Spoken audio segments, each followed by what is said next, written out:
حمزه بابا وایي تندی د ساقي تریو تشې کاسې شوې ځئ چې ځو ناسه و پتنګانو ډیوې مړې شوې ځئ چې ځو بې لارې و په لار شو چې رهبر شو رانه ورک مسکی راته له ورایه مرحلې شوې ځئ چې ځو یارانو په پښتون اشنا مې دا نه و ګومان جرګې له نیمې لارې راستنې شوې ځئ چې ځو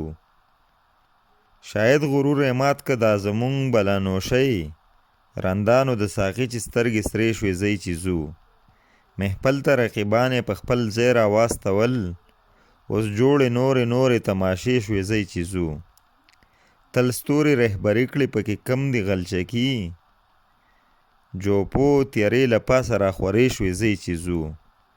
واعظ که راته نن کړي نصیحت په نوي رنګ ملګرو دا قصې خو اوس زړې شوې ځئ چې ځو شاید چې بله شوې دا ډیوه د میخانې ماښام شو د اسمان لمنې سرې شوې ځئ چې ځو حمزه وایي بدل بکړي د وخت اکر بکر چې سترګې د حالاتو پښتنې شوې ځئ چې ځو